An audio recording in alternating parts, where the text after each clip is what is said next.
Bonjour à tous, merci d'être là. Je suis Edouard Sia et aujourd'hui je voudrais qu'on prenne 2 secondes pour se poser et voir ensemble comment on définit le temps, comment correctement le représenter dans notre code Java et comment écrire des tests unitaires qui soient pertinents et fiables concernant le temps. Alors on ne va pas faire de biologie ou de philosophie aujourd'hui, on va parler du temps au sens mesure physique du terme, en commençant par la base, comment on définit la seconde. La seconde standard a d'abord été définie comme le 86 400e du temps que met la Terre pour tourner sur elle-même. Cette définition fait partie de ce qu'on appelle l'échelle du temps universel, UT. Mais aujourd'hui, pour définir la seconde, on utilise aussi un autre nombre, un peu plus de 9 milliards. Alors, déjà, pourquoi vouloir changer?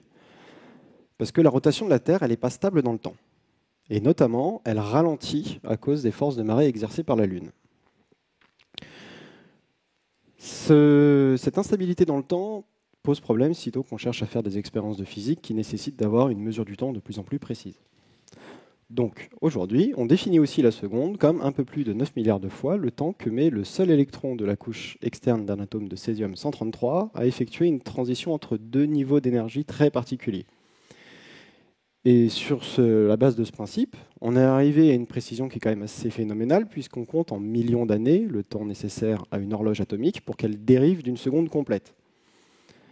Et les horloges en cours d'élaboration à base d'ytterbium ont une précision supérieure à l'âge connu de l'univers. Bref, tout ça pour dire qu'aujourd'hui, plusieurs centaines d'horloges atomiques réparties autour du globe définissent de concert ce qu'on appelle le temps atomique international, ou TAI. On a donc d'un côté une définition du temps qui est extrêmement représentative pour nous terriens, puisque ça correspond à ce qu'on vit tous les jours, et de l'autre, une mesure du temps qui est extrêmement précise, qui ne se rapporte pas à grand-chose de ce qu'on vit. L'idéal, ce serait de réussir à marier les deux pour avoir quelque chose d'à la fois représentatif et fiable. C'est le but d'UTC, le temps universel coordonné. On définit UTC comme une approximation de UT égale au TAI, auquel on va ajouter un nombre n de secondes atomiques qu'on va appeler des secondes intercalaires. Et parfois, à minuit, on va s'autoriser à ajouter ou enlever une seconde à ces secondes intercalaires, de façon à ce que, en valeur absolue, la différence entre UT et UTC reste inférieure à 0,9 secondes. Depuis la mise en place d'UTC, on n'a fait qu'ajouter des secondes intercalaires. Chaque fois qu'il y a un segment vertical sur le graphe, c'est ce qui s'est passé. Grosso modo, on fait ça une fois tous les 2 ans. Et on a une différence aujourd'hui qui est de 37 secondes entre le TAI et UTC. Alors, vous aurez peut-être remarqué qu'entre 2000 et 2006, la Terre semblait ralentir un peu moins que d'habitude. En fait, c'est qu'il y avait des mouvements de la croûte terrestre qui venaient compenser en partie les forces de marée exercées par la Lune. Enfin, quand je vous disais que la rotation de la Terre n'était pas stable, voilà, il n'y a pas qu'un seul facteur, quoi. Alors, les plus perspicaces d'entre vous auront peut-être tiqué quand j'ai dit que parfois, à minuit, on pouvait ajouter ou supprimer une seconde intercalaire. Ce que ça veut dire, c'est que la seconde juste avant minuit, il peut avoir été 23h59-58 ou 23h59-60. Dans le code, généralement, on ne prend pas ça en compte. Il faudrait. Ou peut-être pas. Parce qu'en fait, la JVM nous ment. Mais c'est pour notre bien. La JVM utilise une représentation d'horloge qui s'appelle UTC SLS, SLS signifiant Smoothed Leap Seconds, seconde intercalaire étalée, adoucie, qui va consister à anticiper les ajouts ou suppressions de secondes intercalaires en ralentissant ou en accélérant l'horloge de 0,1% sur les 1000 dernières secondes de la journée pour étaler la seconde intercalaire et retomber sur systématiquement des jours de 86 400 secondes. Dans l'immense majorité des cas, c'est parfait. Il faut juste le savoir pour les 2-3 applications qui seraient un peu gênées d'avoir une demi-seconde de décalage par rapport à UTC, environ 7 minutes avant minuit, quand on ajoute ou qu'on supprime une seconde intercalaire. Pardon. Si vous ne le savez pas, maintenant vous le saurez, il ne faut plus utiliser les classes qui sont dans Java Util, notamment Java Util Date, pour désigner le temps, pour plein de raisons que je ne vais pas prendre le temps d'examiner aujourd'hui. Et il faut favoriser à la place les classes qui sont fournies dans JavaTime ou utiliser la bibliothèque JavaTime si vous devez être compatible Java 7 ou inférieur. C'est donc naturellement sur ces classes qu'on va s'attarder sur le reste de cette présentation. Commencez par représenter tout élément ponctuel, tout événement ponctuel par un instant. Le moment où je me suis connecté, le moment où j'ai effectué une opération, le moment où quelqu'un a créé son compte, le moment où je me suis déconnecté, tout ça sont des événements qui sont ponctuels sur la ligne de temps. On va donc les représenter avec un instant. La représentation, elle ne dépend pas d'un quelconque fuseau horaire et elle est donc non ambiguë. Exemple, si je vous dis que j'ai fait quelque chose à 2h30 du matin et qu'on était en France, et qu'il se trouve qu'on était le dernier dimanche du mois d'octobre, vous ne savez pas si c'est avant ou après le changement d'heure. C'est pour ça qu'Instant ne dépend pas d'un fuseau horaire. Il est non ambigu. Alors par contre, pour afficher quelque chose de compréhensible et d'utilisable par nos utilisateurs, il faut quelque chose qui lui soit parlant. Il faut exprimer nos instants en utilisant un fuseau horaire qui va correspondre à l'utilisateur, et on va utiliser zone.time pour représenter ces cas-là, en transformant donc nos instants en zone.time à l'aide d'un fuseau horaire. Généralement, ce fuseau horaire va correspondre à sa position géographique, mais parfois, pas nécessairement. Et parfois même, vous voudrez même utiliser un même instant que vous convertirez en deux zones time différents avec deux fuseaux horaires différents, comme ça peut être le cas notamment sur des billets d'avion, où on va trouver souvent l'heure d'atterrissage dans le fuseau horaire du lieu de décollage et dans le fuseau horaire du lieu d'atterrissage. C'est le même instant représenté avec deux zones time différents, puisqu'il y a deux fuseaux horaires différents. En parlant de fuseaux horaires, il faut éviter de représenter les fuseaux horaires sur la base d'un décalage en heures et minutes par rapport à UTC et favoriser à la place l'utilisation de fuseaux horaires nommés comme Europe-Paris. Pourquoi ? Parce que ça permet à Java de savoir quand appliquer des passages à l'heure d'hiver ou à l'heure d'été, ou quand est-ce que l'heure légale change. Par exemple, dans quelques années, il y a de fortes chances que le changement d'heure disparaisse en France. Si vous avez utilisé Europe-Paris, tout ce que vous avez à faire, c'est une mise à jour de la JVM. Pas se casser la figure. On commence à avoir quelque chose qui est stable, contrairement à moi. On a de quoi représenter des événements sous forme d'instants, on sait les convertir pour de l'affichage, on sait correctement représenter nos fuseaux horaires, et puis de temps en temps, on va tomber sur des cas un peu particuliers, comme celui des horaires, notamment d'ouverture de magasins. Parce que comme son nom l'indique, un horaire d'ouverture, il dépend d'un fuseau horaire.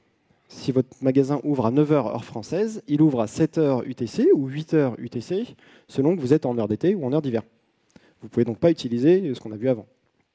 À la place, vous allez utiliser donc de quoi désigner le fuseau horaire d'ouverture du magasin, en l'occurrence un zone ID, que vous allez combiner avec quelque chose pour désigner le moment où il ouvre, un local time, et donc qui va être une heure relative au fuseau horaire.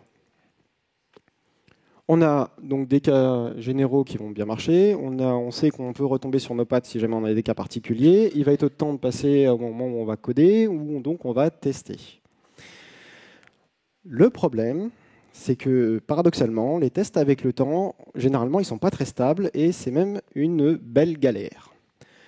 Ce que je veux dire par là, c'est que souvent, on a des tests qui échouent quand le serveur de la CI il est un peu plus chargé que d'habitude, ou parce qu'un admin 6 s'est dit que ce serait bien de changer toutes les horloges des machines. Et comment on fait pour tester d'ailleurs ? On se dit, OK, alors quelle heure il est ? Je fais quelque chose, je regarde quelle heure il est, et je vérifie que mon quelque chose a produit une heure entre moins avant et moins après.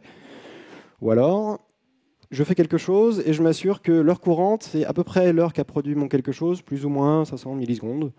Voilà, bon, on fait une fois, deux fois, et puis à la troisième, on arrête parce que c'est casse-pied, et c'est de la bidouille. En fait, le problème, c'est qu'on passe notre temps à courir derrière une horloge qui ne fait qu'avancer et sur laquelle on n'a pas la main. Et à bien y réfléchir, c'est le même problème que celui qu'on avait avant de faire de l'injection de dépendance, le D dans Solid. Si vous voulez un rappel sur ce qu'est Solid, scannez ce QR code, vous aurez un article très bien fait sur le sujet. Donc, une horloge, à bien y réfléchir, en fait, c'est une dépendance.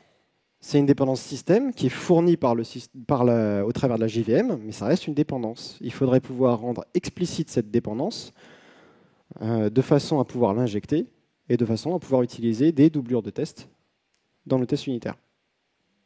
Alors c'est possible. mais ça nécessite d'arrêter d'utiliser System Current Time Millis, ainsi que Instant.Now sans paramètres.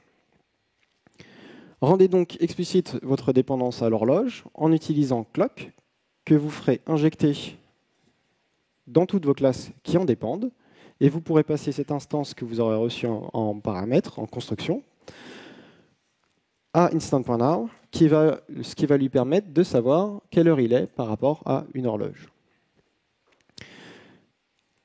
Pour moquer ça, c'est très facile. Java fournit de quoi le faire avec clock.fix, qui permet de créer une horloge qui renverra tout le temps le même instant. Donc, du coup, dans vos tests unitaires, vous êtes dans des conditions parfaitement reproductibles et qui dépendent de rien autour. En production, vous voudrez utiliser système UTC comme horloge par défaut, sinon vous allez avoir des problèmes quand un admin 6 change l'heure, ou le fuseau horaire plus exactement, que vous pourrez injecter soit avec un constructeur qui prend un paramètre de moins, soit avec, si vous utilisez une bibliothèque d'injection de dépendance comme Spring, un bin factory qui renverra système UTC comme horloge à quiconque en a besoin. Alors, qu'est-ce qu'on a vu ensemble sur ces quelques minutes passées?